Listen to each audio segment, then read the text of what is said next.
ನಮಸ್ಕಾರ friends, fantastic ಊಟ ಚಾನಲ್ಗೆ ಸ್ವಾಗತ. ಸೊ ಇವತ್ತು ನಮ್ಮಮ್ಮ ಕ್ವಿಕ್ಕಾಗಿ ಒಂದು ಫಿಶ್ ಫ್ರೈ ಮಾಡಿ ನಮ್ಗೆ ಕೊಟ್ಟರು. ಸೊ ಇದ್ರ ಜೊತೆಗೆ ವಿಡಿಯೋ ಮಾಡಿಬಿಟ್ಟು ಅದನ್ನು ಅಪ್ಲೋಡ್ ಮಾಡು ಅಂತ ಹೇಳಿದ್ದಾರೆ. So let's start. ಸೊ ಇಲ್ಲಿ 1 kg ಬಾಂಗ್ಡಾ ಮೀನನ್ನ ನಮ್ಮ ಅಪ್ಪ ತೊಗೊಂಬಂದರು. ಅದನ್ನು ಕ್ಲೀನಾಗಿ ಸ್ಮಾಲಾಗಿ ಮೇಲೆ ಚಿಕ್ಕದಾಗಿ ಕಟ್ ಮಾಡಿ ಸ್ಕೋರ್ ಮಾಡಿದ್ದೇವೆ.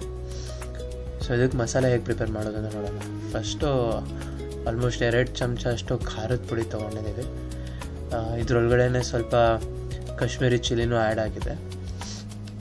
ಸೊ ಇದಕ್ಕೆ ಧನಿಯಾ ಪುಡಿ ಯೂಸ್ ಮಾಡ್ತಿದ್ದೀವಿ. ನೆಕ್ಸ್ಟು ಉಪ್ಪು, ಅದಾದಮೇಲೆ ಅರಿಶಿನ ಪುಡಿ ಕಲರ್ಗೆ, then ginger and garlic paste. So ಅದನ್ನು ಕ್ಲೀನಾಗಿ ಮಿಕ್ಸ್ ಮಾಡ್ಕೊತಿದ್ದೀವಿ. ಸೊ ಈ ಮಸಾಲೆನ ಫಿಶ್ಗೆ ಕ್ಲೀನಾಗಿ ಕೋಟ್ ಮಾಡಿಬಿಟ್ಟು ಅದನ್ನು ಫ್ರೈ ಮಾಡೋದು ಅಷ್ಟೆ.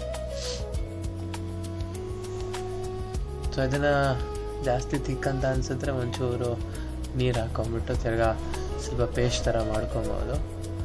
ಬಟ್ ಇವಾಗ ಗಾರ್ಲಿಕ್ ಪೇಸ್ಟ್ ಅನ್ನೋದು ಜಾಸ್ತಿ ನೀರಿದ್ದರೆ ಪರವಾಗಿಲ್ಲ. ಸೊ ಆ ಮಸಾಲೆನ ಕ್ಲೀನಾಗಿ ಫಿಶ್ ಮೇಲೆ ಎಲ್ಲ ಗ್ಯಾಪ್ಸಲ್ಲೂ ಫಿಲ್ ಮಾಡಬೇಕು. ಯಾಕಂದರೆ ಫಿಶ್ ಅಷ್ಟೊಂದು ಟೇಸ್ಟ್ ಬರಲ್ಲ ಮಸಾಲೆ ಹಾಕಿಲ್ಲ ಅಂದರೆ. ಸೊ ನೋಡಿ, ಇಲ್ಲಿ ಕ್ಲೀನಾಗಿ ಫಿಶ್ನ ಎಲ್ಲ ಗ್ಯಾಪಲ್ಲೂ ಚೆನ್ನಾಗಿ ಮಸಾಲೆ ತುಂಬಿದ್ದೀವಿ. ಸೊ ಎಲ್ಲನೂ ಒಂದೇ ಸಲ ರೆಡಿ ಮಾಡ್ಕೊಂಡು ಇಟ್ಕೊಂಡಿದ್ದೀವಿ ಇಲ್ಲಿ.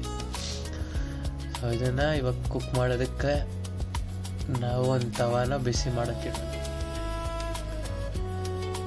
ಸೊ ತವಾ ಬಿಸಿ ಆಗಿದೆ, ಅದ್ರ ಮೇಲೆ ಸ್ವಲ್ಪ ಎಣ್ಣೆ ಹಾಕಿದ್ದೀವಿ.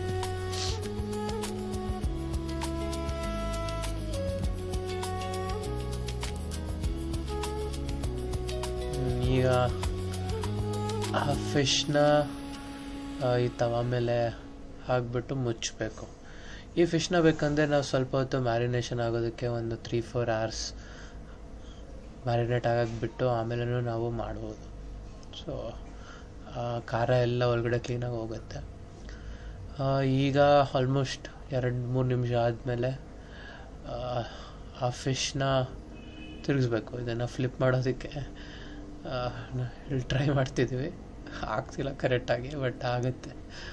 ಸೊ ನೋಡಿ, ಆಯಿತು.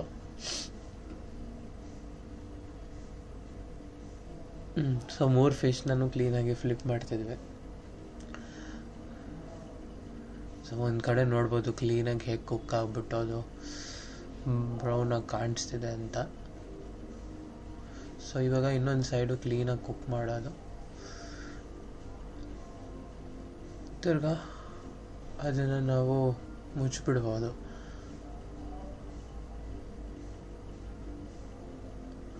ಫಿಶ್ ತುಂಬ ಸ್ವಲ್ಪ ಡೆಲಿಕೇಟಾಗೇ ಇರುತ್ತೆ, ಯಾಕಂದರೆ ಫಿಶ್ ಬೇಗ ಕುಕ್ ಆಗುತ್ತೆ. ಸೊ ಇದು ಸ್ವಲ್ಪ ಕ್ವಿಕ್ಕಾಗಿ ನಾವು ಮಾಡ್ಕೊಂಬಿಡ್ಬೋದು ಏನೋ ತಿನ್ಬೇಕನ್ಸಿದ್ರೆ. ಈಗ ಅಂತೂ ಆನ್ಲೈನು ಇದರಲ್ಲೆಲ್ಲ ಆರ್ಡ್ರ್ ಮಾಡ್ಕೊಬೋದು. ಸೊ ಅಷ್ಟೊಂದು ಪ್ರಾಬ್ಲಮ್ ಇರಲ್ಲ. ಸೊ ಇಲ್ಲಿ ನೋಡ್ಬೋದು ನೀವು, ಕಂಪ್ಲೀಟಾಗಿ ಫಿಶ್ ಕುಕ್ ಆಗಿದೆ.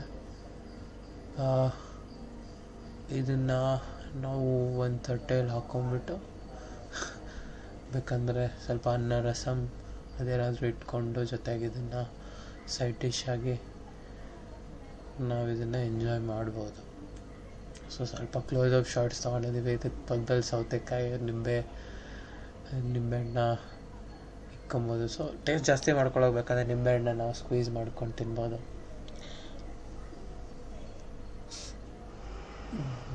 ಸೊ ನಿಮ್ಗೆ ಈ ವಿಡಿಯೋ ಇಷ್ಟ ಆದರೆ ಇನ್ನೂ ವಿಡಿಯೋಸ್ ನಮ್ಮ ಚಾನಲಲ್ಲಿ ಅವೈಲೇಬಲ್ ಇದೆ. So you guys can view it and let us know if you like it. Thanks for watching. Share, like, subscribe ಮಾಡಿ.